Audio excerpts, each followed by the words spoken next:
Hello, YouTube. Bald man building an airplane back here. This is the big one. This is where we're going to put the baffle in to the right side fuel tank. We've cleaned everything off.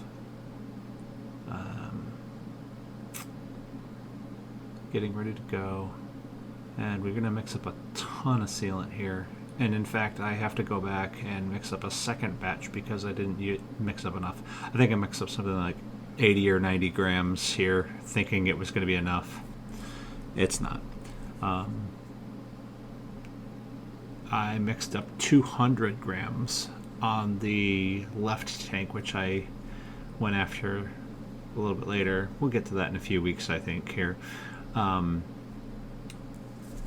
And that was a bit too much, but yeah, I would recommend mixing up, at least 150 grams of this stuff, or using one of those 200-gram dispensers that Van sells.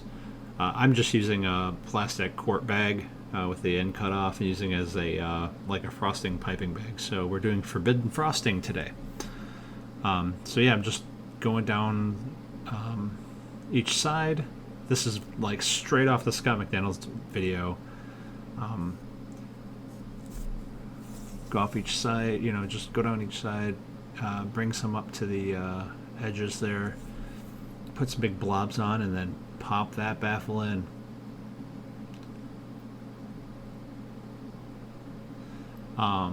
Make sure you left the uncountersunk, or Cleco in the uncountersunk holes. And I think I went back and actually Clecoed every single hole in this one. Yeah, I must have. That's a lot of Clecos going in.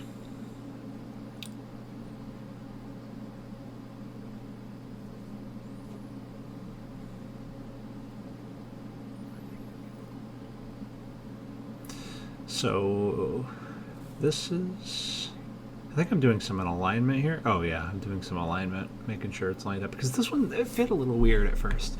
This whole right tank, and probably because it was the first one I did, it did fit a little bit weird here and there. But end of the day, it turned out straight because it's all self-jigging, realistically. So I didn't, drill any holes to make it fit better. So I just sort of aligned it to fit better.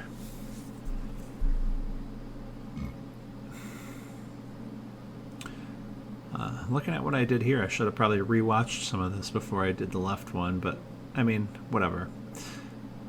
I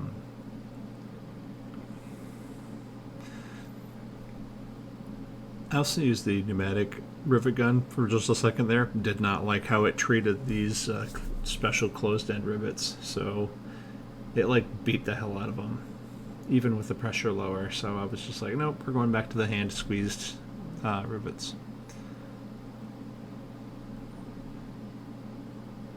And now it's a matter of going down the skin to baffle joints and riveting those on.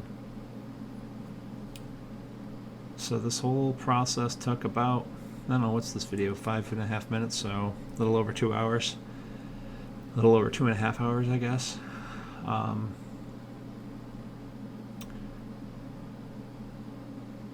Yeah,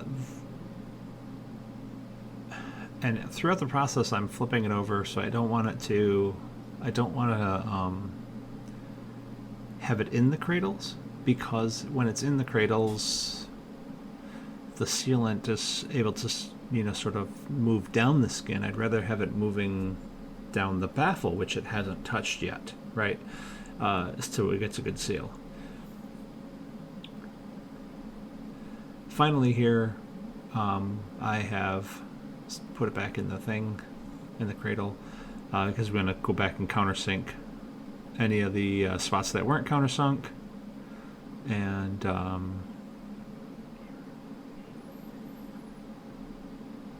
go back and throw rivets in those.